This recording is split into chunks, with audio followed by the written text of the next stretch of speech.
Bwana Yesu asifiwe, kanisa la Tanzania. Bwana Yesu asifiwe sana. Bwana Yesu asifiwe sana, watoto na watumishi wa Mungu. Nipende kuchukua nafasi hii kuwakaribisha katika kongamano letu la kuomba kwa ajili ya wanafunzi au kwa ajili ya kipindi cha likizo cha wanafunzi wa Tanzania mwezi wa 6 mwaka 2026. Bwana Yesu asifiwe sana wanafunzi. Bwana Yesu asifiwe wazazi. Bwana Yesu asifiwe watoto. Bwana Yesu asifiwe walezi. Bwana Yesu asifiwe wachungaji. Bwana Yesu asifiwe waimbaji. Bwana Yesu asifiwe maaskofu, manabii. Bwana Yesu asifiwe watumishi mbalimbali wa neno la Mungu. Bwana Yesu asifiwe walimu wa neno la Mungu, walimu wa shule za sekondari na za msingi na za chekechea. Bwana Yesu asifiwe sana kanisa la Tanzania kwa ujumla wenu. Nipende kuchukua nafasi hii awali ya yote kwanza kumshukuru Mungu ambaye amenipa nafasi hii ya kuweza kusimama mbele zako na kuleta habari njema.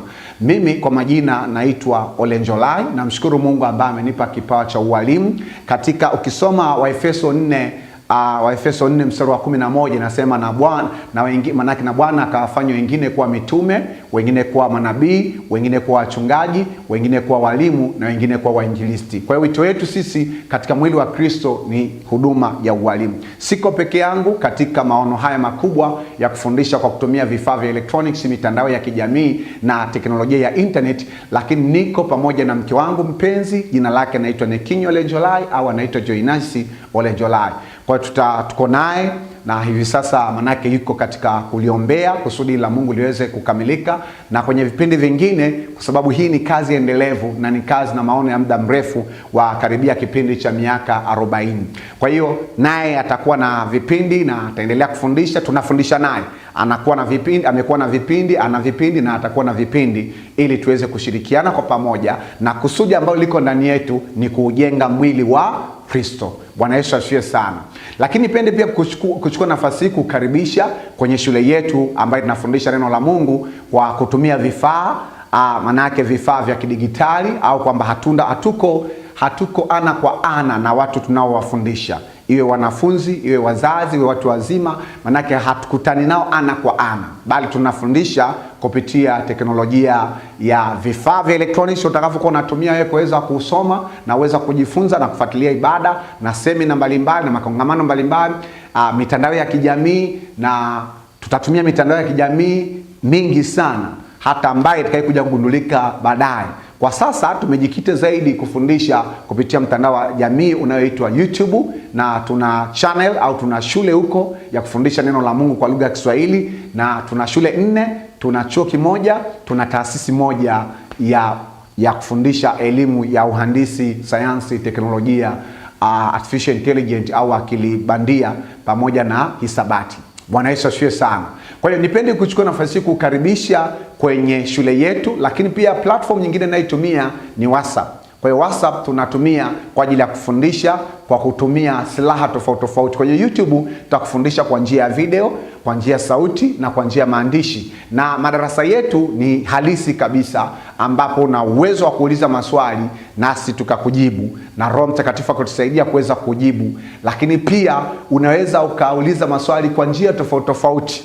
Ingekuwa tuko ana kwa ana ungeuliza mubashara, manake bashara, lakini kwa njia hiyo ya WhatsApp unaweza kuuliza swali lako kwa njia ya maandishi, kwa njia ya sauti na pia kwa njia ya video. Lakini kwenye WhatsApp tunapanua wigo, tunaweza kushare notes pia, mbali ya kuwa na kushare ratiba pamoja na video mbalimbali. Kwa hiyo hakikisha ukitaka kujiunga au soka, ninakuomba sana ujiunge kwenye makundi yetu ya WhatsApp au makusanyiko yetu ya WhatsApp kupitia namba hii hapa 0759745331 0759745331, na andika tu ujumbe mfupi kwenye WhatsApp. Ni namba ambayo iko kwenye WhatsApp au kwenye message ya kawaida. Bwana Yesu asifiwe sana.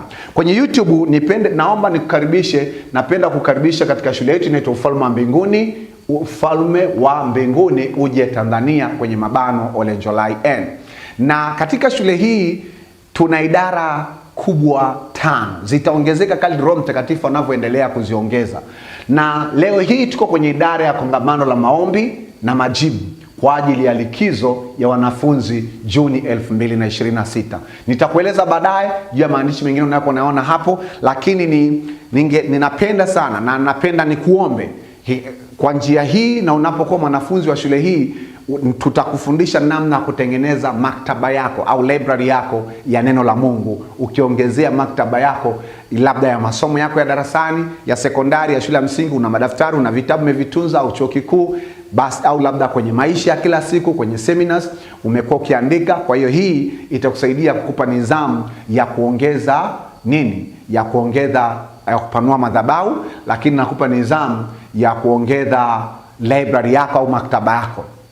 Kwa hiyo tunatamani sana uwe ni mtoto mdogo. Shule hii inafundisha watoto wadogo kabisa, ambaye mwalimu wao anakuwa mwalimu ambao ni mwalimu Nekinyi au mwalimu Joynice, na pia tunafundisha vijana, tunafundisha wanafunzi wa shule ya msingi, sekondari, na pamoja na wanafunzi wa vyuo vya kati, vyuo vikuu, na hata ambao sio wanafunzi lakini watu wazima, wazazi, walezi.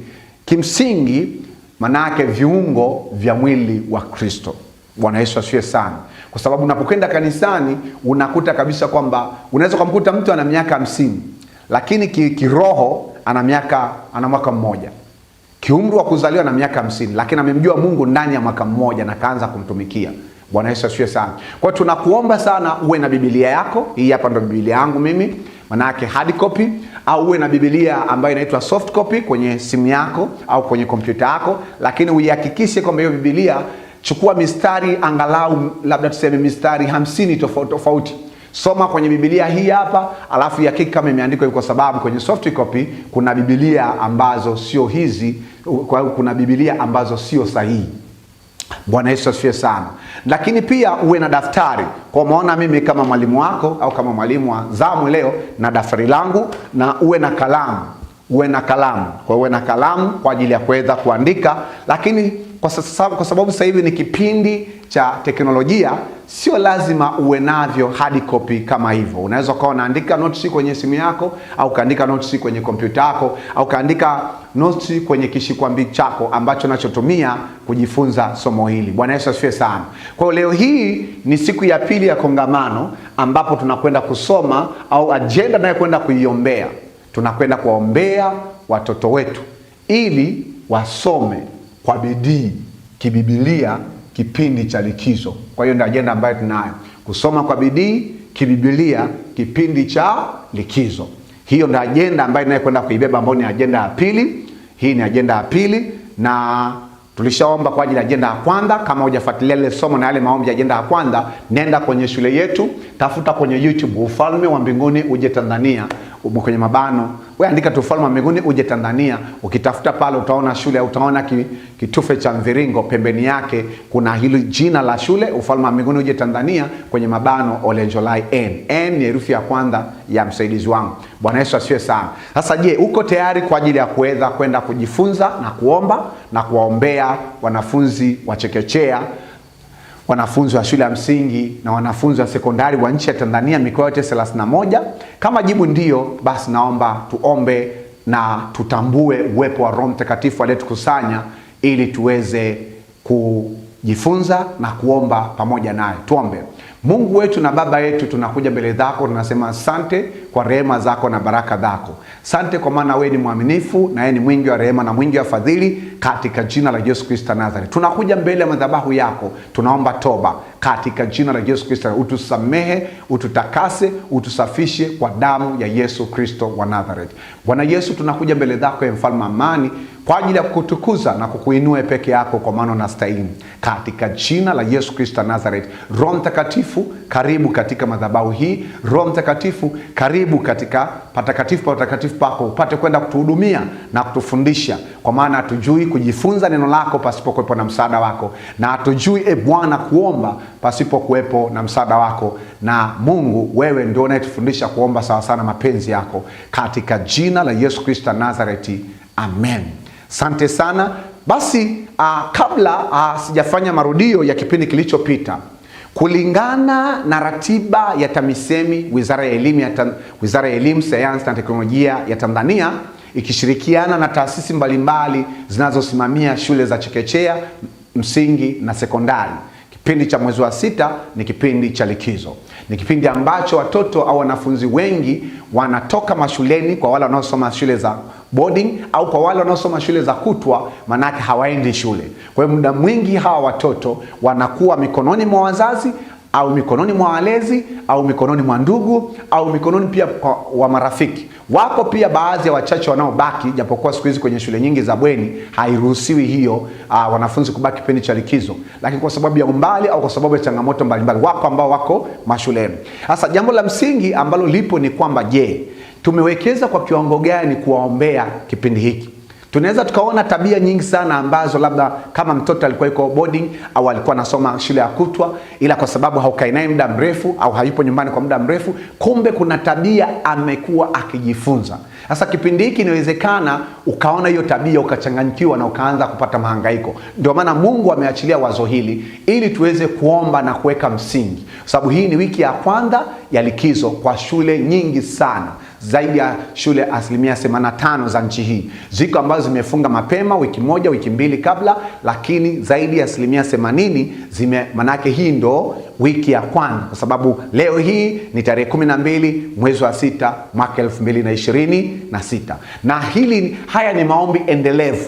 Haya ni maombi endelevu, tutakuwa tunaendelea kuwaombea kipindi chote cha likizo ili kiweze kumpa Mungu sifa na utukufu. Bwana Yesu asifiwe sana. Kumbuka, hii sio huduma ya kidini wala sio huduma ya kizehebu. Hii ni huduma inayozungumza na kufundisha habari za ufalme wa mbinguni ambazo zimeelezwa kwenye kitabu cha Mwanzo mpaka Ufunuo. Bwana Yesu asifiwe sana. Sasa chukua daftari lako au chukua kishikwambi chako au anza kuandika yafuatayo. Hebu tufanye marudio ya siku ya kwanza. Marudio ya kipindi cha kwanza. Kwenye kipindi cha kwanza tulijifunza nini? Kipindi cha kwanza, hili ni kongamano letu la Alpha. Tutakuwa tunaendelea kufanya makongamano haya ya likizo kadri Roho Mtakatifu anavyokuwa anatuongoza. Bwana Yesu asifiwe sana. Hakikisha pia unajisajili ili uweze kupata taarifa punde tunapoachilia video mpya. Marudio ya kipindi cha kwanza. Kwenye kipindi cha kwanza kichwa manake kwamba tulijifunza juu ya utangulizi. Juu ya utangulizi wa nini? Utangulizi wa idara ya nini? Idara ya makongamano. Na kwenye utangulizi huu wa idara ya makongamano ya maombi, idara ya makongamano ya maombi na nini? Maombi na majibu. Kwenye idara hii tulisema neno la msingi linapatikana, tunalipata kwenye Mambo ya Nyakati. Kwenye Mambo ya Nyakati, Mambo ya Nyakati ngapi? Tulianza kusoma Nyakati sura ya 6 mstari wa 12 mpaka wa 14, lakini tukaenda pia Mambo ya Nyakati sura ya 7 mstari wa 14 mpaka wa ngapi? Mpaka wa 15. Kwa hiyo huu ndo msingi. Kwa hiyo manake hata tunasema kongamano la maombi na majibu kwa ajili ya likizo. Kwa hiyo tunapozungumzia idara hii ndo neno la msingi. Kwenye Mambo ya Nyakati wa pili sura ya 6 mstari wa 12 mpaka wa 14, tunaona kulikuwepo na kusanyiko kubwa. Kusanyiko kubwa la nani? Kusanyiko kubwa la Mfalme Suleiman pamoja na Walawi pamoja na makuhani pamoja na waimbaji, sawa, wana wa Asafu, pamoja na wana wa Israeli, kabila zote 12 walikusanyika katika hekalu la Mungu ambalo lilikuja kujulikana baadaye kama hekalu la Suleiman, kwa lengo la kuweka wakfu baada ya Mfalme Suleiman kumaliza kujenga hekalu la Mungu au nyumba ya Mungu sawasawa na maelekezo ambaye Mungu alimpa baba yake Daudi na akampa na yeye. Baada ya kumaliza, kabla ya kufanya ibada, kabla ya kuweka vitu, manake cha kwanza kabisa waliingiza sanduku la agano, wakamsifu Mungu, wakamwabudu Mungu kama sauti iliyo moja, utukufu wa Mungu kajaa. Hiyo ndo Mambo ya Nyakati wa pili sura ya 5 inachotufundisha mstari wa 1 mpaka wa 12 mpaka wa 14. Bwana Yesu asifiwe sana. Na utukufu wa Bwana ulivyoingia kiasi ambacho kwamba makuhani walikuwa wanashindwa kuingia patakatifu patakatifu, kwa sababu kwenye hekalu kulikuwa na maeneo makubwa 4, au kwenye hema ya Musa kulikuwa na maeneo makubwa mangapi? 4. Eneo la kwanza kabisa inaitwa patakatifu pa patakatifu. Na hapa patakatifu pa patakatifu ilikuwa haruhusiwi mtu yote kuingia, alikuwa anaingia kuhani mkuu mara moja kwa mwaka. Katika siku 365 au 366 anaingia mara moja kwa mwaka. Hii hapo ndo patakatifu pa patakatifu ambacho kiti cha enzi na pia sanduku la agano lilipokuwa. Alafu sehemu nyingine panaitwa patakatifu. Amen. Na hata hekalu imejengwa kwa sura hiyo patakatifu. Kwa hiyo pale patakatifu ndipo sehemu ambapo makuhani wanapokaa. Amen, wakati wa ibada, na ndipo wanapohudumu. Lakini kuna sehemu nyingine ambayo inaitwa hema ya kukutania, au kwamba tunasema hekalu la kukutania, ambapo ndipo waumini sasa, au kwamba tunasema kwamba wana wa Israeli walikuwa wanaingia kwa ajili ya kukutana na Mungu. Amen. Lakini eneo lingine la 4 linaitwa behewa, na ile behewa ni nje ya hekalu, ambapo hata watu wa mataifa ambao walikuwa wanaishi katika nchi ya Israeli walipewa nao kwenda kwenye hekalu la Mungu wakimwabudu Mungu, lakini kwenye eneo lao. Bwana Yesu asifiwe sana. Sasa alipofika pale, Mfalme Suleiman akapiga magoti akamuomba Mungu. Akaomba sura ya 6 ile mpaka mwisho, kuanzia mstari wa 12 akaomba mpaka mwisho ile sura. Akaenda tena kuanzia mstari wa 12 mpaka mwisho, na sikumbuki kama ni mpaka mstari wa ngapi, lakini zaidi yani ameomba maombi ajenda zisizopungua 7. Sasa baada ya kuomba, kumbuka idara inaitwa kongamano la maombi na majibu. Maana yake msisitizo hata kwenye kongamano hili la kuombea wanafunzi, maana yake kwenye kipindi cha likizo ya mwezi wa 6, msukumo wetu tu sio kuomba, msukumo wetu pia kupokea majibu. Amen. Sababu hiyo ndio engo ambayo mara nyingi tunajisahau. Ndio maana hatuwezi kujitathmini tumemwomba Mungu vitu vingapi na tumepata vingapi. Bwana Yesu asifiwe sana. Kwa hiyo sasa hapa kwenye hii sura tuliona kwamba maana yake nani? Mfalme Suleiman akiupload kwa lugha ya kisasa, ana upload nini? Maombi kwenda mbinguni. Amen. Alafu tulipoenda kwenye Mambo ya Nyakati wa Pili sura ya 7 mstari wa 14 mpaka 15, tuliona sasa Mungu naye akadownload, akashuka, akatoa masharti yake na maelekezo yake. Na kwenye hii mistari miwili tuliweza kuchambua kwamba ndani yake kuna vitu 11 vimejificha ambavyo kila mwanafunzi anatakiwa kufahamu na kila mtumishi wa Mungu anatakiwa kuifahamu. Ikiwa watu wangu walioitwa kwa jina langu, alafu watajinyenyekeza, alafu na kuomba, alafu kuziacha njia zao mbaya, nami nitafanyaje? Nitasikia kutoka mbinguni, nitasamehe dhambi zao na kuiponya nchi yao. Na sasa macho yangu yatatazama mahali hapa na masikio yangu yatasikia maombi ya watu ambao mahali hapa. Bwana Yesu asifiwe sana. Lakini jambo lingine ambalo tuliweza kujifunza kwenye hii siku ya kwanza ni agenda ya kwanza A. Agenda ya kwanza A ilikuwa ni agenda ya toba, ambapo tulisimama kwenye Mathayo, alisimamia neno la Mathayo 4:17, ambapo Yesu alipoanza kutuambia tutubu kwa maana ufalme wa mbinguni umekaribia, pamoja na mistari mingine. Na pia tulikuwa na agenda ya pili B. Agenda ya kwanza B. Hii agenda ya kwanza B inaitwa kwamba kuutafuta uso wa Mungu. Kuutafuta uso wa Mungu. Sema kuutafuta uso wa Mungu. Kuutafuta uso wa Mungu kwa bidii. Kutafuta uso wa Mungu kwa bidii. Na tulisimamia Zaburi ya 27 mstari wa 4, na nikasema mstari wa 4 uwe ndo mstari wangu, maana mstari wa moyo wa wanafunzi wote ambao wako likizo. Na kuanzia mstari wa 7 tukaenda mstari wa 7 mpaka wa 11 na mistari mingine. Manake tulikwenda maombi ya Yesu Getsemane. Tuliangalia pia nini, lakini nilikuachia homework zaidi. Tuliangalia pia manake mgomo wa Musa kuendelea na safari pasipo kuwepo na uso wa Mungu. Manake uso wa Mungu, wana wa Israeli walimkasirisha Mungu wakati Musa alipokuwa yuko kwenye maombi mlimani. Aliposhuka wametengeneza ndama, wameiabudu. Mungu akakasirika, akasema nendeni Kanaani, ila mimi sitokwenda na nyinyi, nitamtuma malaika atawapeleka na kuwafikisha. Musa akakataa, ambayo ni Kutoka 33 mstari wa 12 mpaka 17. Soma hiyo mistari. Kama wewe ni mwanafunzi au ni mzazi, hakikisha mtoto wako anaisoma hiyo mistari na anajiombea hii agenda mara kwa mara.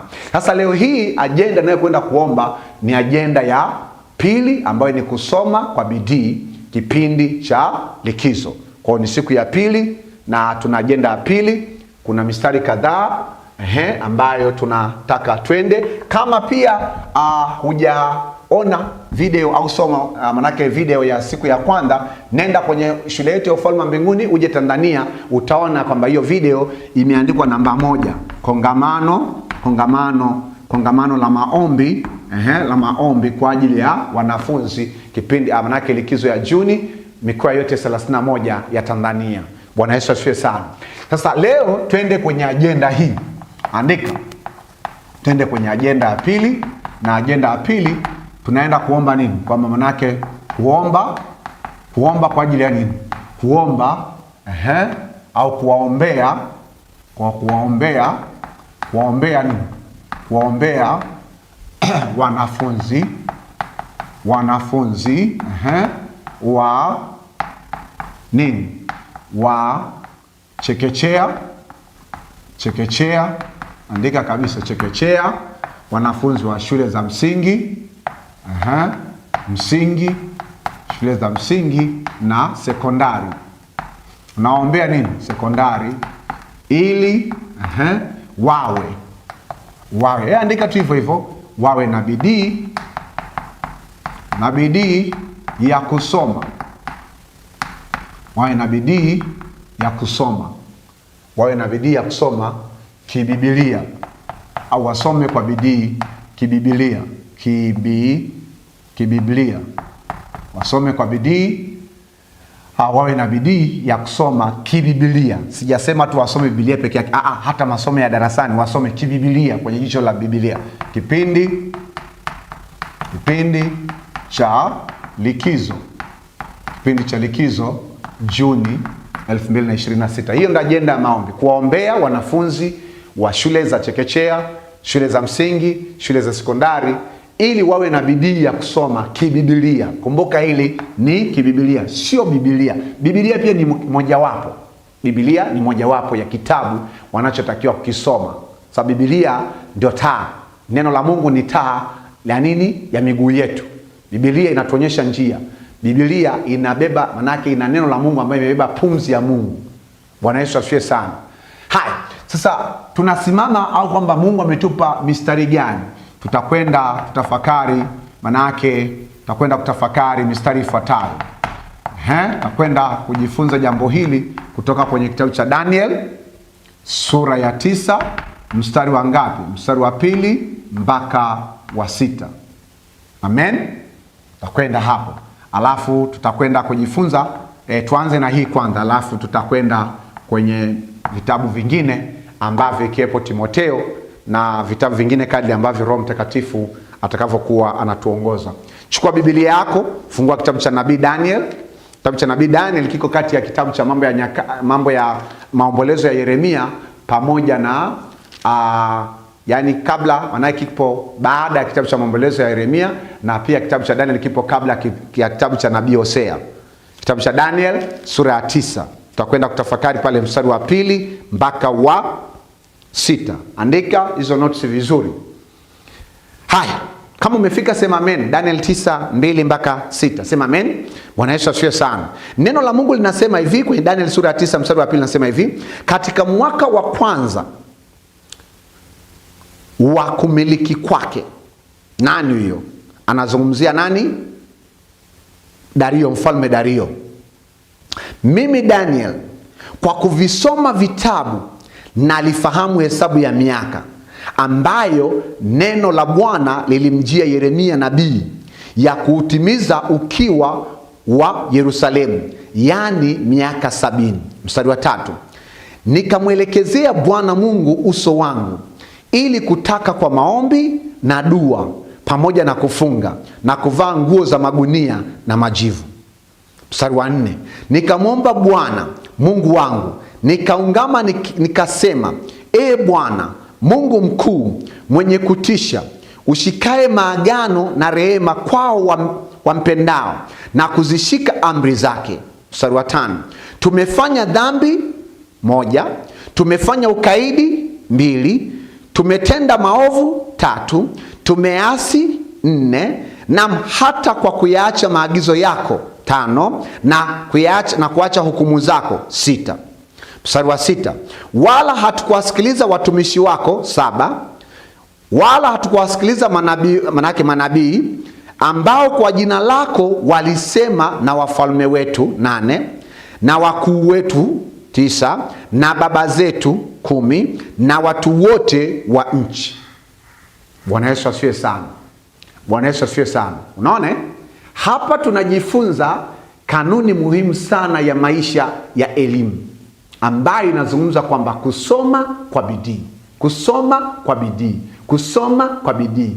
Kusoma kwa bidii ni jambo ambalo mwanafunzi anatakiwa kulifanya kipindi cha shule, ila kwa sababu ya changamoto ya uhaba wa zana mbalimbali za kujifunzia, uhaba wa walimu kwenye shule nyingi, zaidi ya 80% za nchi ya Tanzania.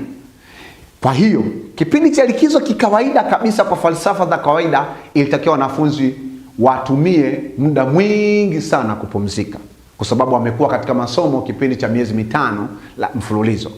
Lakini kiuhalisia, kwa wale wanafunzi ambao wanasoma shule binafsi ambazo zimejitosheleza kwenye maeneo mengi, hilo linawezekana.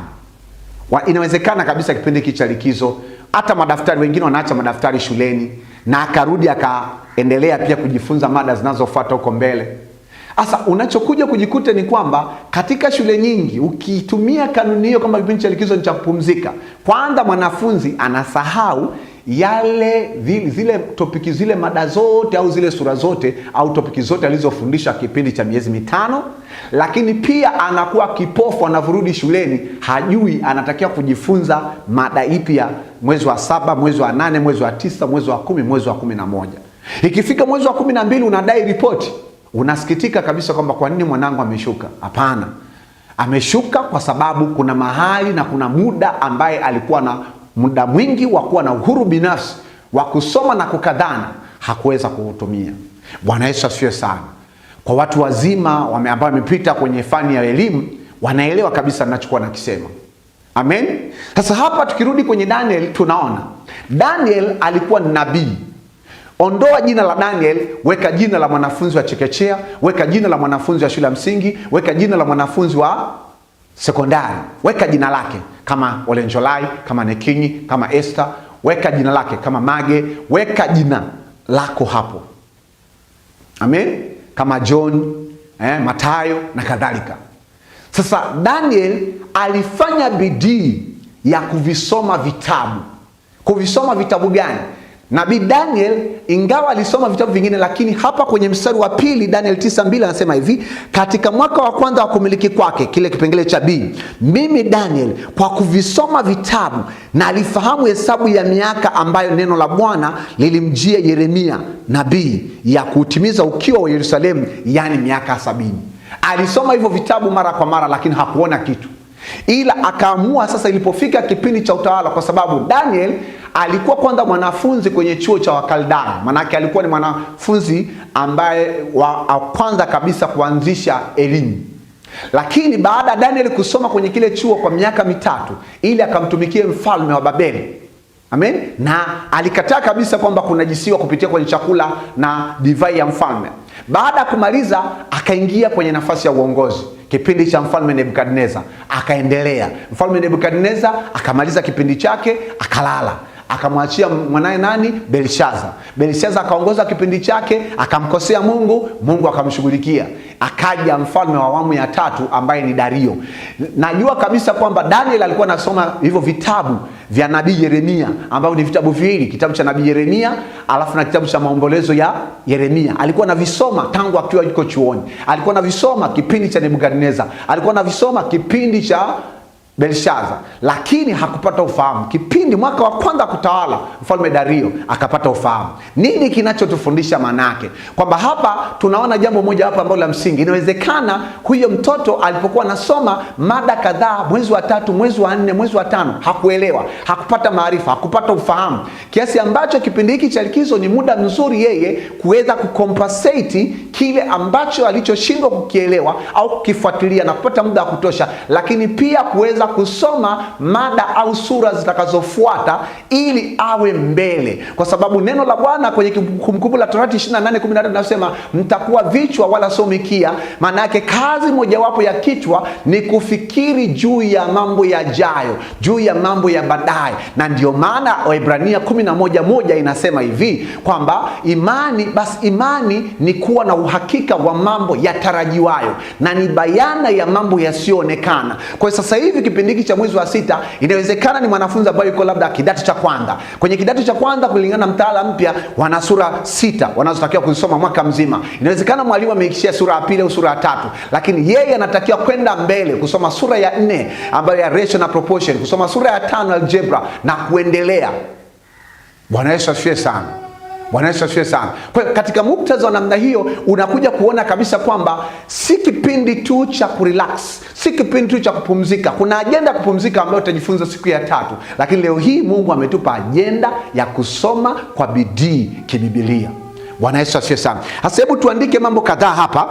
Chukua daftari lako. Anasema hivi, mimi Daniel. Andika hii. Andika. Huwa tunasomaga mistari ya Biblia lakini hatuiandiki. Leo tunaanza kuandika. Mimi Daniel. Sasa kwenye Daniel hapa kama nilivyosema, weka jina lako. Kwa sababu mimi pia ni mwanafunzi wa Bwana Yesu, mimi naweka jina langu. Mimi Olenjolai. Mimi Olenjolai. Haya, anasema kwa kuvisoma. Kwa kufanyaje? Kwa kuvisoma. Tumezoea kuwatumia watu wengine hii mistari kwenye simu. Leo tunaandika kwa mkono. Kwa kuvisoma nini? Kwa kuvisoma vitabu. Kwa kuvisoma vitabu. Kwa kuvisoma nini? Vitabu. Kwa kuvisoma vitabu. Vitabu, alafu anasemaje? Na alipata nini? Na alipata ufahamu. Maana yake huo ufahamu hakuupata mpaka alivyosoma hivyo vitabu. Ingawa alikuwa naomba, maana yake kuna ufahamu unaokuja baada ya kusoma nini? Vitabu. Na alifahamu hesabu. Na alipata na alifahamu. Na alifahamu. Na alifahamu nini? Na alifahamu nini? Na alifahamu. Kwa hili neno la kupigia mstari pia. Na alifahamu. Na alifahamu hesabu ya miaka. Na alifahamu nini? Hesabu ya miaka. Hesabu ya miaka. Na wewe pia kama mwanafunzi au mtoto wako anasoma somo moja hapo la lazima, elimu ya sekondari, elimu ya msingi na elimu ya chekechea, hakuna kuchagua, ni somo la hesabu. Umeona hesabu? Kwa hesabu haikuanzia shuleni kwako, haikuanzia wakati elimu ilivyoanzishwa labda duniani, imeanzia kwenye Biblia. Na alifahamu hesabu ya miaka. Alifahamu hesabu ya miaka ambayo kimsingi ni miaka 70. Na alifahamu hesabu ya miaka ambayo neno la Bwana limjia Yeremia nabii, ambalo neno la Bwana. Kwa hiyo hii miaka kimsingi hesabu yake ilikuwa ni miaka 70. Manake kipindi yeye anapelekwa utumwani, hajui watakao huko utumwani, manake Babeli kwa kipindi gani? Miaka 70. Alafu anasema hivi, na alifahamu hesabu ya miaka ambayo neno la Bwana lilimjia Yeremia, ambayo hebu andika wewe, andika, kuna kitu fulani Mungu atakuonyesha leo ambacho utamshukuru Mungu kwa kiwango cha juu sana. Miaka ambayo neno la Bwana, ambayo neno la Bwana. Neno la Bwana. Umezoea kusikia neno la rafiki yako, lakini nazungumzia hapa neno la Bwana. Neno la Bwana lilimjia nani? Lilimjia Yeremia nabii. Lilimjia Yeremia. Bwana Yesu asifiwe sana. Yeremia nani? Yeremia nabii. Yeremia nabii. Hai. Sasa hapa tunajifunza nini? Huu mstari unaendelea. Tunajifunza nini? Sasa sikiliza. Maana yake Daniel hakupata maarifa, hakupata ufahamu mpaka alivyovisoma vitabu. Tunapozungumzia vitabu hapa, tunapozungumzia vitabu ambavyo vya msingi ambavyo mwanafunzi wa chekechea shule ya msingi anatakiwa kuvisoma. Maana vitabu vya kusoma. Sababu hilo kuna swali. Kuna hilo swali, ni vitabu gani vya kusoma? Cha kwanza ni kitabu kinachoitwa Biblia. Manake lazima asome Biblia usiku na mchana, na awe na ratiba kabisa. Lakini kitabu cha pili kinaitwa kwamba kitabu cha hisabati. Kitabu cha hisabati, kwa sababu hisabati, kwa sababu ya uvivu wa watoto wengi wanasema mpaka imekuwa na falsafa fulani ya kwamba hisabati ni ugonjwa wa taifa. Lakini kwamba eneo lingine manake eneo la sayansi, vitabu vya sayansi. Sawa? Alafu na eneo lingine vitabu vya nini? Vitabu vya sanaa. Vitabu vya sanaa. Lakini anaweza akasoma pia vitabu vya biashara, kama shuleni kwao wanasoma vitabu vya biashara.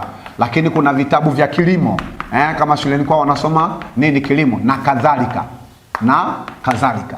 Hivi ni vitabu ambavyo anatakiwa visome. Atakavyosoma hivi vitabu, na alipata nini? Na alifahamu. Manake anapata ufahamu.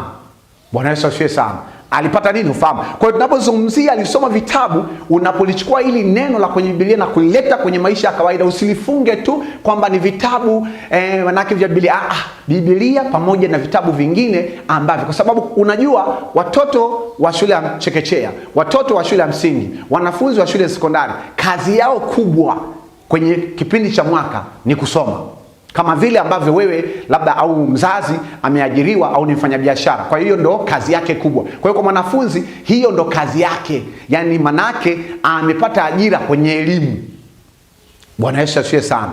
Haya, sasa je, mshahara ni nini? Sasa iko hivi, tunaposoma au anaposoma vitu vya kuombea, kwamba huwa anaposoma kimsingi wanafunzi wengi wanatafuta tu elimu na wanaishia kwenye kupata elimu.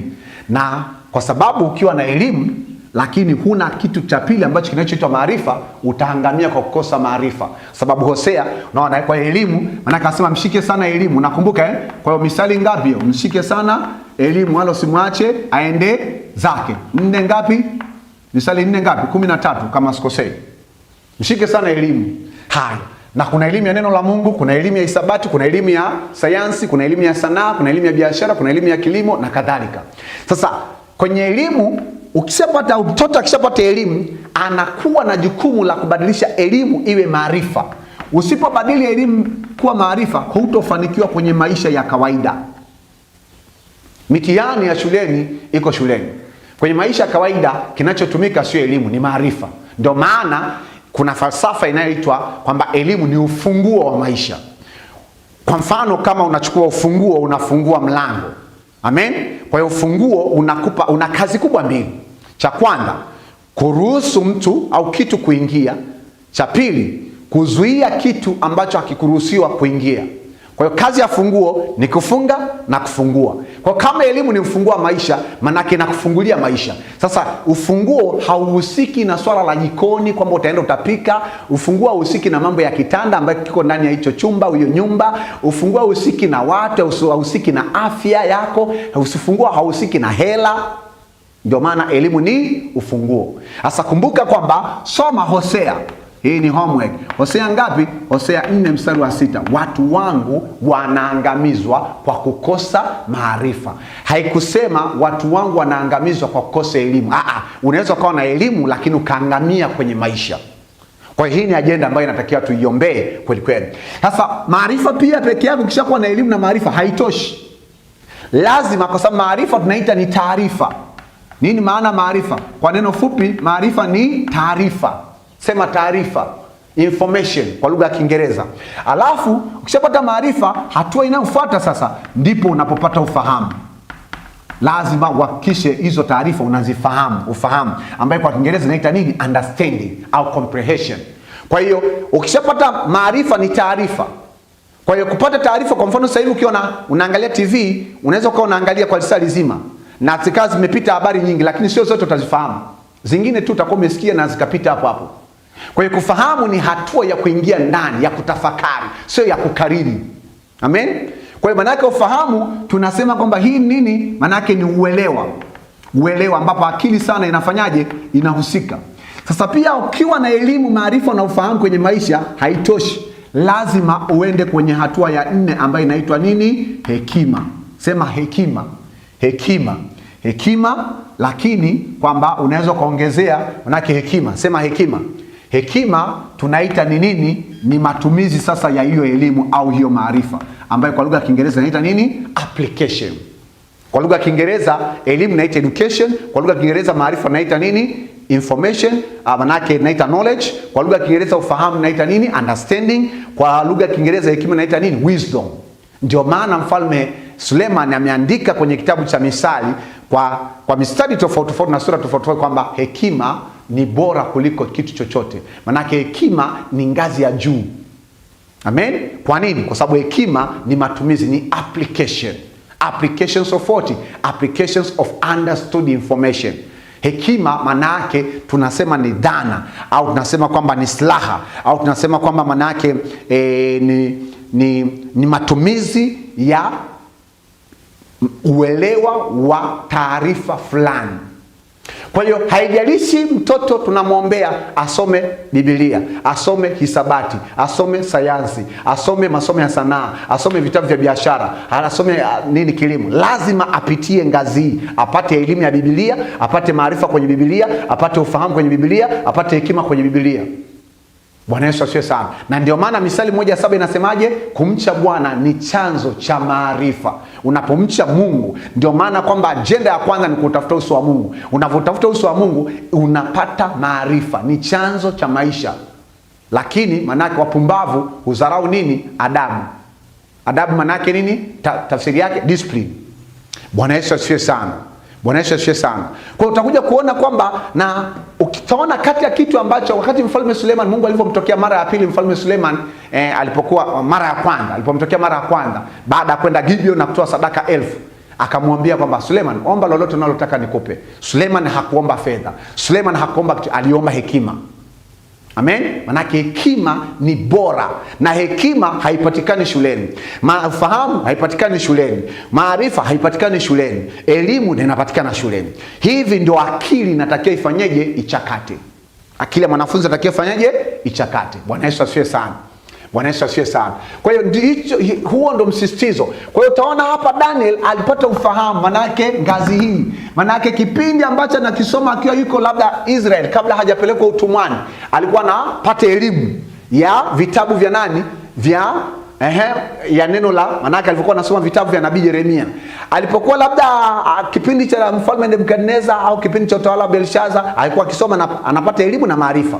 Ila hapa Mungu akamsaidia akapata nini? Ufahamu. Manake ni ngazi nyingine. Na ufahamu manake kwamba ni ngazi kubwa sana. Sababu si taarifa nyingi watu wanapata nini? Uelewa. Na utaona kabisa kwamba huyu hakupata ufahamu kwa kusoma vitabu vyake mwenyewe. Amepata ufahamu kwa kusoma vitabu vya nabii aliyetangulia kabla yake. Kwenye hisabati mara nyingi wanafunzi hawasomi hisabati waliotunga wao, waliogundua wao wenyewe, au kwenye sayansi, au kwenye sanaa, au kwenye biashara, au kwenye kilimo. Vivyo vitabu, na hata pia manake notes ambazo mwalimu amemfundishia darasani, ametumia vitabu vya wasomi waliotangulia. Umeona kanuni ya Biblia inavyotumika kwenye elimu? Bwana Yesu asifiwe sana. Mpe Yesu makofi kama unaelewa. Sasa twende, sasa huu tunasema kuna wanafunzi wengine wanaangalia watoto wa chekechea, wanafunzi wa chekechea, wanafunzi wa shule ya msingi, good morning, how are you? Na wanaangalia, na wa sekondari wanasema sasa mwalimu sawa, lakini Daniel kipindi hicho alikuwa ni mtu mzima zaidi ya miaka 40. Sasa hebu twende kwa kijana mwenzako ambaye alisemeshwa na yeye asome kwa bidii katika umri wa ujana. Fungua kitabu cha Timotheo wa kwanza. Timotheo wa kwanza. Kitabu cha Timotheo wa kwanza. Tunakwenda kuomba sasa hivi. Jiandae kuomba na jiandae kupokea majibu. Jiandae kuomba na kupokea majibu kutoka kwa Mungu. Timotheo wa kwanza sura ya 4 mstari wa 11 mpaka wa 14. Lakini mstari unaotafuta ni mstari wa 13. Andika. Kwa huu ni nini? Hii ni namba 2 au mfano wa kwanza. Kwa hiyo unaweza kusema kwamba mfano wa kwanza, andika kwamba mfano wa kwanza, alafu huu ni mfano wa nini? Huu ni mfano wa pili. Mfano wa pili. Mfano wa pili wa kusoma kwa bidii.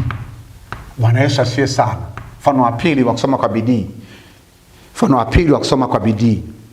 Bwana Yesu asifiwe sana. Chukua Biblia yako, iwe soft copy halali au hard copy. Fungua kitabu cha Timotheo wa kwanza au waraka wa kwanza wa Paulo mtume kwa Timotheo. Timotheo alikuwa mwanafunzi. Mwalimu wake alikuwa anaitwa Paulo. Ni kama wewe sasa hivi unatazama ujumbe huu, inawezekana jina lako unaitwa John, ni mwanafunzi John, au mwanafunzi Mathayo, au mwanafunzi Luka, au mwanafunzi Kidevu, au mwanafunzi nani? Mashimba. Bwana Yesu asifiwe sana. Sasa chukulia mimi Ole Njolai mwalimu wako na kuandikia sasa vitu vya kufanya kwenye kipindi cha likizo. Sikiliza neno la Bwana. Timotheo 1:4 mstari wa 11. Kama umefika sema amen. Wengine wanasema amen wakati hawajafika. Amen. Bwana Yesu asifiwe sana. Timotheo wa kwanza sura ya 4 mstari wa 11 mpaka wa 18 nasema hivi. Mambo haya uyaagize na kuyafundisha. Kipindi cha likizo pia unatakiwa uwafundishe wenzako yale mambo ambayo Mungu amekufundisha shuleni. Yamkini ulikuwa na mwalimu mzuri wa hisabati, lakini wenzako, marafiki zako hawakuwa na mwalimu mzuri wa hisabati. Fundisha. Uyafundishe na kuyaagiza. Mstari wa 12. Mtu awaye yote asiudharau ujana wako. Mtu awaye yote. Mtu awaye yote. Mtu awaye yote. Awaye yote. Maana yake hili ni agizo kwa wazazi. Awaye yote asiudharau. Tusiudharau. Asiudharau nini? Mtu awaye yote asiudharau. Asiudharau nini? Asiudharau, tusiudharau ujana wa wanafunzi wetu. Asiudharau ujana wako. Asiudharau nini? Ujana wako. Asiudharau, mtu awaye yote asiudharau ujana wako. Bwana Yesu asifiwe sana. Alafu anaendelea pale. Bali uwe kielelezo kwao waaminio katika usemi na mwenendo na katika upendo na imani na usafi. Mstari wa 13 sasa wa msingi. Hata nitakapokuja ufanye bidii katika kusoma. Kwa naweka hapa .3, maana yake habari inaendelea hata nitakapokuja ufanye bidii. Kwa hili ni agizo, ufanye bidii hata utakapoondoka nyumbani. Kipindi hiki cha likizo ufanye bidii. Anaagizwa hapa kwamba ufanye bidii. Kufanyaje? Ufanye bidii, ufanye bidii katika kusoma. Ufanye bidii katika kusoma. Katika kusoma. Katika kusoma. Ufanye bidii katika kusoma. Kwanza hapa ujana, pigia mstari, ufanye bidii. Ufanye bidii katika nini? Kusoma. Alafu nini? Na kuonya na kufundisha. Mstari wa 14, usiache kuitumia karama ile iliyomo ndani yako uliopewa kwa unabii na kwa kuwekewa mikono ya wazee. Bwana Yesu asifiwe sana. Hebu andika alafu tutafakari. Umeona hapa Kwa hiyo hii inaendelea pia, lakini hapa tufunge funga semi.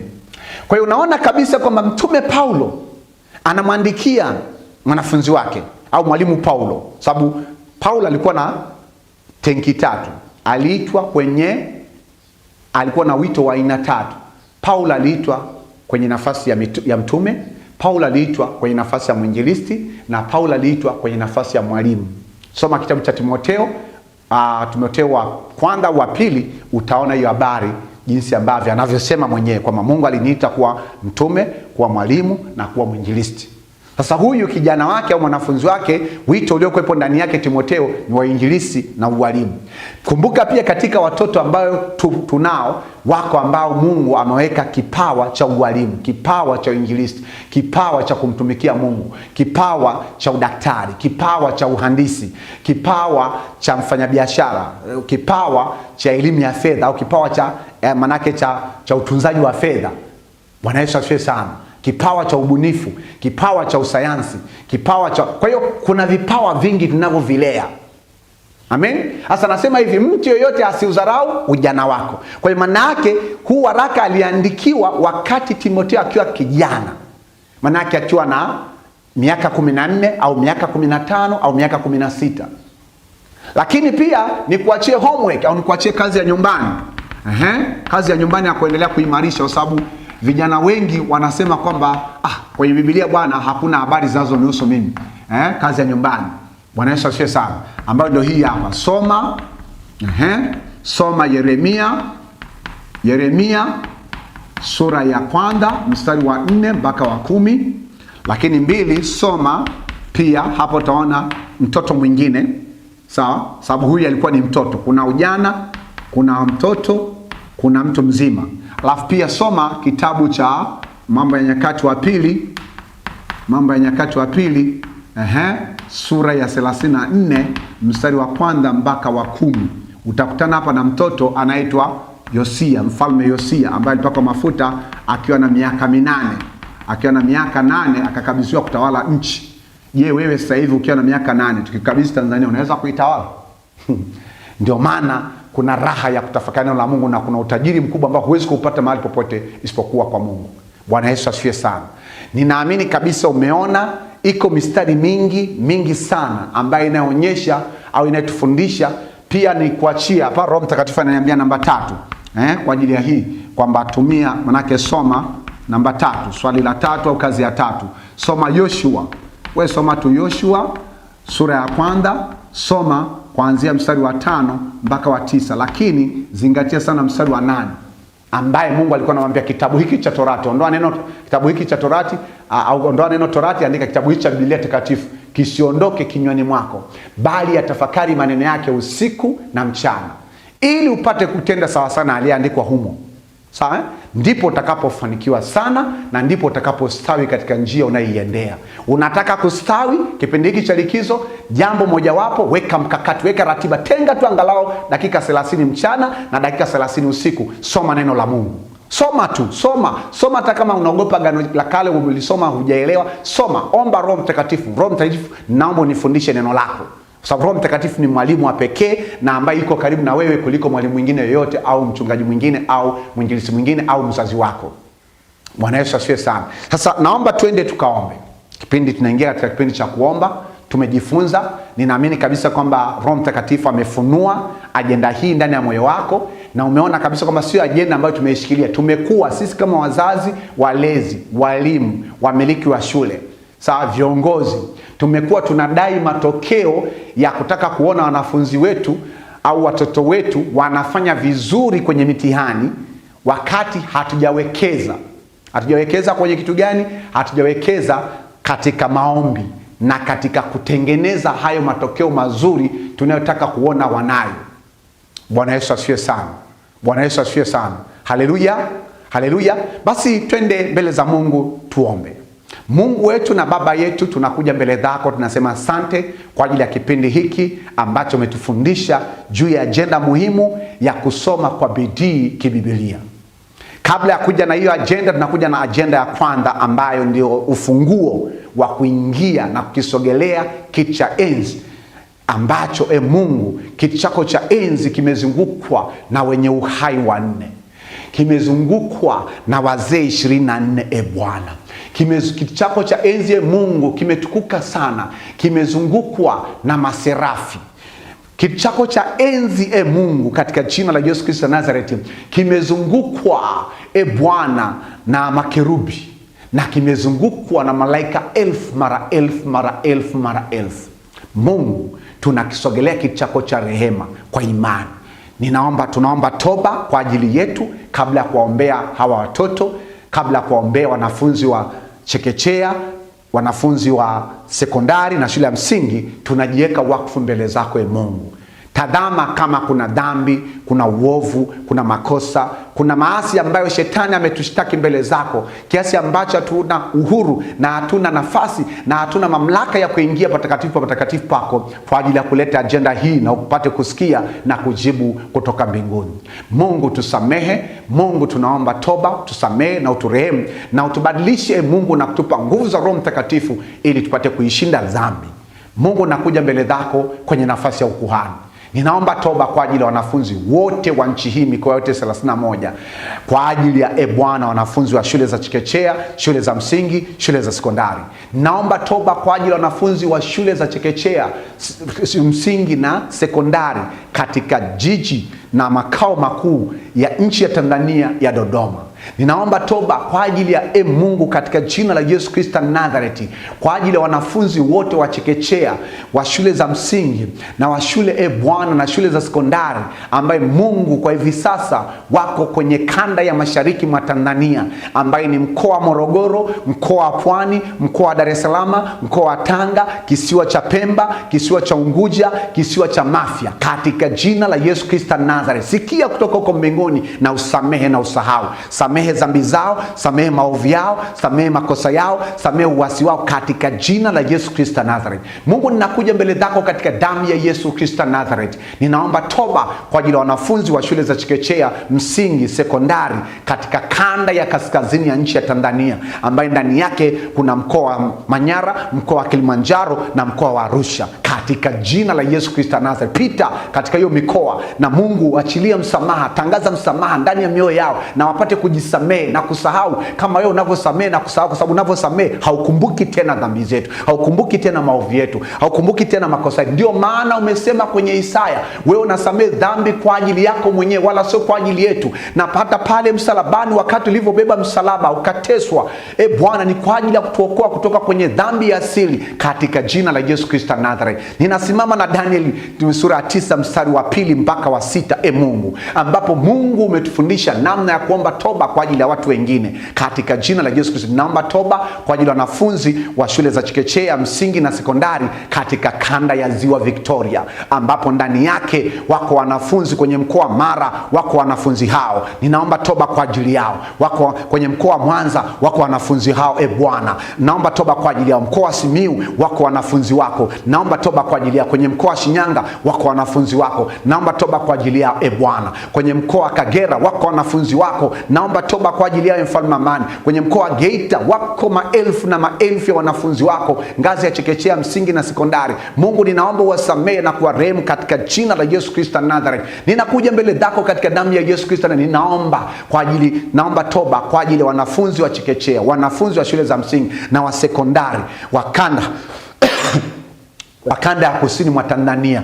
Bwana, katika jina la Yesu Kristo Nazareth, naomba toba kwa ajili ya wanafunzi wote ambao wako mkoa wa Iringa, mkoa wa Njombe, jiji la Mbeya na mkoa wa Songwe, katika jina la Yesu Kristo Nazareth. Ninaomba toba kwa ajili ya wanafunzi wote wa shule za chekechea, msingi na sekondari katika mkoa wa Ruvuma, mkoa wa Mara, mkoa wa Mtwara na mkoa wa Lindi, katika jina la Yesu Kristo, ambao ni kanda ya kusini, nyanda za juu, katika jina la Yesu Kristo Nazareth. Asante kwa rehema zako na baraka zako. Ninakuja mbele zako katika damu ya Yesu Kristo Nazareth. Ninaomba toba kwa ajili ya wanafunzi wote ambao wako kanda ya kati mwa Tanzania, ambaye ni mkoa wa Dodoma na mkoa wa Bwana na mkoa wa Singida, katika jina la Yesu Kristo Nazareth. Naomba toba kwa ajili ya wanafunzi wote Bwana wa shule za chekechea, msingi, sekondari ambao wako Mungu wetu, katika jina la Yesu Kristo Nazareth, kanda ya magharibi mwa Tanzania, mkoa wa Tabora, mkoa wa Kigoma, mkoa wa Katavi na mkoa wa Rukwa, katika jina la Yesu Kristo. Mungu, tunakuja mbele zako tukishangilia msamaha wako, ili sasa tupate kupaingia patakatifu pa patakatifu. Tunaomba kuingia patakatifu pa patakatifu kwa damu ya Yesu. Kwa damu ya Yesu tunaingia patakatifu pa patakatifu Bwana. Lile lango ambalo Bwana, lile pazia siku ulipokufa pale msalabani, pazia la hekalu lilipasuka kiasi ya kwamba tuna mamlaka ya kuingia patakatifu pa patakatifu Bwana, mara kwa mara, wakati wote, masaa 24 tatakia kukaa kwenye patakatifu patakatifu Mungu. Sio kama watu wa Agano la Kale ambao uliwapa nafasi ya kuingia patakatifu kuhani mkuu tu mara moja kwa mwaka, wengine ukuwapa hiyo nafasi. Katika Agano Jipya umetupa nafasi ya kuingia patakatifu patakatifu. Tunapofika patakatifu patakatifu, Mungu, tunaleta agenda hii ya kitaifa katika jina la Yesu Kristo Nazareth. Tunaomba Mungu, Roho wako Mtakatifu awasaidie wanafunzi wa shule za chekechea, msingi na sekondari Bwana wa nchi ya Tanzania, waweze kusoma kwa bidii kipindi hiki cha likizo. Wasome kwa bidii kupitia kwenye notes walizofundishwa darasani. Wasome kwa bidii neno lako, waombe kwa bidii Bwana, katika jina la Yesu Kristo. Wajifunze namna ya kuomba kwa bidii katika jina la Yesu Kristo Nazareth. Mungu, nakuja mbele zako nikiomba kwa ajili yao. Wasome kwa bidii vitabu ambavyo wamenunuliwa na wazazi wao au wamevibeba kutoka shuleni. Ninaomba Bwana Mungu wasaidie, Roho Mtakatifu wasaidie mahali popote wanafunzi wako walipo. Wafundishe pia mada zijazo. Sawa sana Isaya 45:11 unatualika tukuulize mambo yajayo. Mungu, unajua mada zinazofuata na unajua mada ambazo watoto wako hawakuelewa. Wasaidie jinsi ambavyo Mungu inavyokupendeza. Wafungulie mlango pia na kuwainulia walimu watakaofundisha kipindi hiki cha likizo. Na Mungu, umesema kwenye neno lako elimu nzuri inaanzia nyumbani na inakulia shuleni. Na Mungu, ninaomba upako wako wa kufundisha na upako wako wa ufuatiliaji mfalme amani na upako wako wa malezi mazuri kutoka kwa wazazi Bwana uwe juu ya wazazi wa Tanzania na walezi wa nchi ya Tanzania, katika jina la Yesu Kristo Nazareth. Mungu, upako wako upate kwenda kushuka juu yao, wapate kujua na kukuuliza namna ya kuweza kuwalea watoto wako, kwa sababu ndani yao kuna ndoto kubwa uliyoko umeiweka, ambayo shetani anaipiga vita usiku na mchana, katika jina la Yesu Kristo Nazareth. Ninakuja mbele zako Mungu liye hai, ninawaombea Mungu watoto wako bidii ya kusoma somo la hisabati, ngazi ya chekechea, ngazi ya sekondari, ngazi ya shule ya msingi. Hisabati sio ugonjwa wa taifa la Tanzania. Mungu, hisabati ni dhana, hisabati ni somo zuri linalo sharpen akili, linalonoa akili, linaloongeza uwezo wa kufikiri, katika jina la Yesu Kristo Nazareth, ambalo liko kwenye mazingira tofauti tofauti, ikiwepo na kwenye neno lako, katika jina la Yesu Kristo. Mungu, ninaomba pia wasaidie watoto wako, wanafunzi wa shule za chekechea, shule za msingi na shule za sekondari, watumie vizuri vifaa vya kidigitali ambazo ni simu, kompyuta pamoja na smart TV, na wavitumie kwa ajili ya kujifunza masomo ambayo umeyaweka kwenye teknolojia na kwenye internet, katika jina la Yesu Kristo. Umeweka kwenye server computers nyingi maarifa yako ya elimu ya chekechea, elimu ya sekondari, elimu ya msingi kwa mitaala ya Tanzania. Bwana Mungu, umeweka chakula cha kutosha, umeweka vitabu vingi katika hiyo mitandao. Ninaomba Mungu, kipindi hiki ukafanye mabadiliko katika nchi hii. Uwaondoe watoto wako, labda likizo zilizofuata walikuwa wanacheza games kwenye hizo simu au kwenye kompyuta, au walikuwa wanaangalia katuni, au walikuwa wanaangalia nyimbo tu za kumsifu shetani. Mungu, ukabadilishe hizo fikra. Ninaziombea fikra za wanafunzi wa nchi ya Tanzania, kanda ya kati, kanda ya mashariki, kanda ya kaskazini, kanda ya ziwa Victoria, Victoria, kanda ya magharibi, kanda ya kusini, nyanda za juu, katika jina la Yesu Kristo Nazareth. Pita kwenye kila familia. Mungu, tazama kila familia ina mtoto Bwana ambaye anayesoma. Inawezekana sio familia hiyo na familia nyingine. Mungu, ninaomba utembelee, ushuke katika nchi ya Tanzania, upite, uangalie na kuwatafuta wanafunzi wako. Hao ndio watumishi wako wa sasa na baadaye. Hao ndio akina Yeremia wa nchi hii ya Tanzania. Hao ndio akina Daniel wa nchi hii ya Tanzania. Hao ndio akina Musa wa nchi hii ya Tanzania, ambao wataitoa nchi hii kutoka hatua moja kwenda kwenye hatua uliyoko umekusudia, katika jina la Yesu Kristo. Na nyinyiza damu ya Yesu Kristo katika akili za wanafunzi wa shule za chekechea wa nchi ya Tanzania na wanafunzi wa shule za sekondari na shule za msingi, katika jina la Yesu Kristo Nazareti. Mungu, tunakuja mbele zako tukikushukuru. Roho Mtakatifu, wewe ndio mwalimu wa kweli. Sasa na Yohana 14 mstari wa 26, Yesu umetuambia kwamba atakapokuja huyo msaidizi mwingine ambaye jina lake Roho Mtakatifu, Roho wa kweli, msaidizi wetu, mwombezi wetu, uwasaidie na kuwafundishe Bwana namna ya kutafuta uso wako na namna ya kujifunza na kukumbuka mambo yote ambayo Yesu Kristo amewafundisha shuleni, anawafundisha kipindi cha likizo, katika jina la Yesu Kristo. Na tunapangua mipango yote Bwana ya shetani.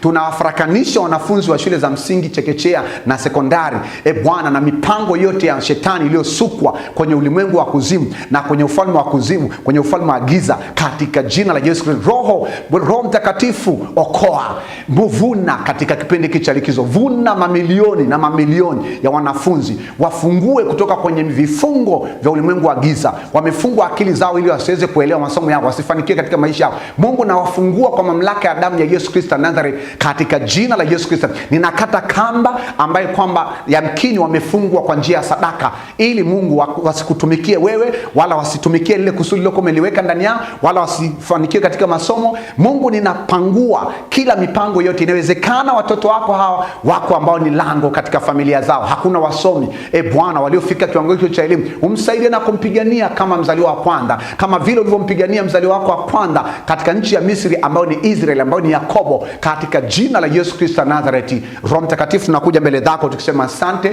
kwa maana wewe ni mwaminifu. Asante kwa kusikia na kujibu maombi yetu, kwa maana wewe umesema kwenye Waefeso Bwana, kwenye waraka wa kwanza wa Yohana sura ya 5 mstari wa 13 na 10, umesema na hii ndo imani yetu, manake hii ndo imani yetu ya kwamba tukiomba jambo lolote sawa sana mapenzi yako, Mungu wetu unasikia.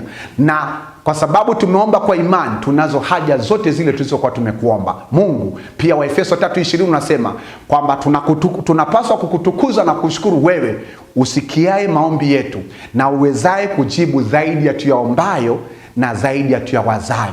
Mungu, wewe ni Mungu uliye mkuu, na wewe ni Mungu wa Tanzania, wewe ni Mungu wa wanafunzi wa chekechea, wewe ni Mungu Yesu, wewe ni Mungu wa wanafunzi wa chekechea wa nchi hii. Yesu, wewe ni Mungu wa wanafunzi wa shule za msingi wa nchi hii. Yesu, wewe ni Mungu wa wanafunzi wa shule za sekondari kidato cha kwanza mpaka cha 6 wa nchi hii, katika jina la Yesu Kristo. Na Mungu, nakuja mbele zako pia, bariki shule zako za mtandao. Ninaomba Mungu ubariki na wasaidie na kwa kusanya mamilioni na mamilioni wanafunzi hawa wajiunge kwenye shule ya ufalme wa mbinguni uje Tanzania, wajiunge kwenye shule ya Tanzania Online Ordinary Secondary School, wajiunge kwenye shule ya Tanzania Online Advanced Secondary School, ili wapate maarifa, wapate elimu, wapate maarifa, wapate ufahamu na wapate hekima yako, na wapate kufanikiwa kwenye maisha yao ya kusoma na hata baada ya kumaliza elimu yao, katika jina la Yesu Kristo. Mungu, tunakuja mbele zako, tunasema asante kwa ajili ya siku hii ya pili. Tunaomba kwa ajili ya siku ya tatu, nguvu zako zizidi kushuka na kutuhudumia na kuwahudumia watoto wako. Ujumbe huu upate kwenda kusambaa na kukita kwenye mioyo ya watoto wako na wazazi wao Bwana, kipindi chote hiki cha likizo cha mwezi wa 6, ili tupate hekima na maarifa na ufahamu kama uliompa Daniel. Na Mungu, tunakuja mbele zako tukiomba wasaidie wasome kwa bidii kama agizo uliyempa manake mtumishi wako mwalimu na mwinjilisti Timotheo, katika jina la Yesu Kristo Nazareti. Asante Roho Mtakatifu, kwa maana ni mwaminifu. Amen, amen, amen, amen. Pigia Yesu makofi. Hongera sana, umepanda mbegu ya msingi sana. Lakini huwa kwenye maombi kuna kuwepo na jukumu la kuambatanisha na sadaka.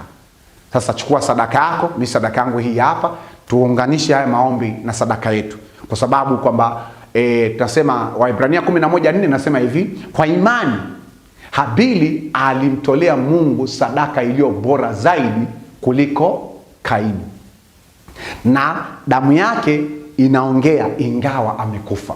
Manake imani ndiyo ambayo kiunganishi kizuri sana Kwa hiyo tunataka tumefanya maombi, tumefanya maombi, lakini tunajumlisha na sadaka. Bwana Yesu asifiwe sana. Sababu sadaka inapeleka mioyo yetu mbele za Mungu. Shika sadaka yako tuombe. Mungu atakuagiza mahali ambapo utakapoweza kutuma. Kama akikuagiza na akikupa moyo wa kupenda, moyo wa ukunjufu na imani ya kumtolea yeye kupitia kwenye huduma hii ya Ufalme wa Mbinguni Uje Tanzania, namba zetu ni 0759745331. Manake hii ni namba ya M-Pesa kwa wale ambao labda hawafahamu. Manake hii ni namba ambayo pia ipo kwenye nini? M-Pesa. Basi utatuma na sadaka yako itapokelewa mbinguni. Tuombe. Mungu wetu na Baba yetu, tunasema asante kwa kutualika na kuja kuachilia na kutoa sadaka yetu kwa imani. Tuna uhakika wa mambo tunayatarajia Bwana katika maombi tuliyoyafanya, na tuna bayana ya mambo tusiyoyaona na mabadiliko ambayo sasa hivi hatuyaoni, lakini Mungu tuna imani nayo, tuna bayana nayo katika jina la Yesu Kristo. Mungu, pokea sadaka ya kwanza ambayo ni mioyo yetu, pokea sadaka ya pili ambayo ni nafsi zetu, pokea sadaka ya tatu ambayo ni miili yetu, na pokea sadaka ya nne ambayo ni fedha, ambayo ni sehemu ya baraka ulizokuwa umetubariki Bwana. Mungu, sadaka hii iliye mbele zako, ukiwakumbuka wanafunzi wa nchi hii, shule za chekechea, msingi na sekondari, katika jina la Yesu Kristo wa Nazareti, amen.